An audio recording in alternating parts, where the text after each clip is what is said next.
Olá pessoal, eu sou o professor Renner e hoje nós vamos dar uma dicasinha aí da FUVEST para você.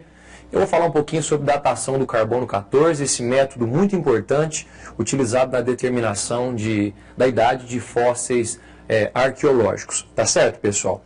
Olha só, eu gostaria de começar trabalhando isso com você, mostrando que, na verdade, o carbono 14 ele é sintetizado na atmosfera de que maneira? Raios cósmicos oriundos do Sol trazem consigo os nêutrons. Esses nêutrons entram em contato, olha só, com o nitrogênio da atmosfera. Esse contato automaticamente leva à produção do carbono 14 e à liberação de um próton, H11. É assim que o carbono 14 é sintetizado na atmosfera. Esse carbono 14 reage com o oxigênio do ar.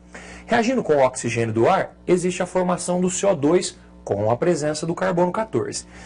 Na verdade, durante o processo da respiração das plantas, a fotossíntese, acontece a absorção do carbono 14. E também os animais, evidentemente, se alimentam dessas plantas, absorvendo o carbono 14. Então perceba que o carbono 14 chega inclusive nos seres humanos. É super importante a gente lembrar que esse carbono 14, a quantidade dele no nosso organismo, no organismo de animais e vegetais, durante a vida, fica constante em relação ao carbono 12. Porém, quando o animal ou o vegetal morre, acontece um decaimento do carbono 14. Observe, o carbono 14 sofre um decaimento beta, se transformando novamente no nitrogênio 14. Lembrando o pessoal que o período de meia-vida do carbono 14 fica em 5.730 anos. O período de meia-vida, que é o tempo necessário para a massa, para a quantidade do carbono 14, do qualquer elemento radioativo, cair pela metade. Só para a gente recordar, vamos dar uma lembradinha em vocês o que é o tempo de meia-vida. Observe, a quantidade que a gente parte inicial, passa um período de meia-vida, ela sempre cai pela metade. Passa mais um período, cai pela metade de novo. E assim sucessivamente.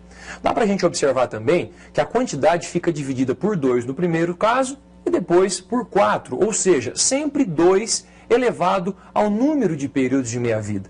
A gente pode então observar que se eu colocar a quantidade inicial sobre 2 elevado a x, eu consigo verificar automaticamente qual é a massa ou a quantidade final que a gente tem no processo. Então, se eu for pensar em massa, a massa final fica igual à massa inicial sobre 2 elevado a x, sendo que o x representa o número de períodos de meia-vida. Correto? O decaimento é exponencial e cada período de meia-vida que se passa, a massa cai pela metade. Lembrando você, então, que o tempo de meia-vida do carbono 14, 5.730 anos. Agora, como é que a gente faz para determinar a idade de um fóssil arqueológico a partir desse tempo de meia-vida e do carbono 14? Para isso, eu gostaria de mostrar rapidamente um exercício para você. Mediu-se a radioatividade de uma amostra arqueológica de madeira, verificando que o nível de sua radioatividade devido ao carbono 14 era 1 sobre 16 do apresentado por uma amostra de madeira recente. Sabendo-se que a meia-vida do isótopo carbono 14 é 5,7310 a terceira, ou seja, 5.730 anos, a idade em anos dessa amostra é... Então observe, cada período de meia-vida, simplesmente a gente diminui pela metade a quantidade inicial. Então, se a gente for pensar na quantidade inicial de carbono 14, eu passo um período sobre 2, mais 1 sobre 4, mais 1 sobre 8, mais 1 sobre 16, que é o necessário. Isso faz com que um período 5.700 anos, 4 períodos, x. Isso mostra para a gente 22.920 ou 2,29 10 a quarta anos, alternativa D. É isso aí.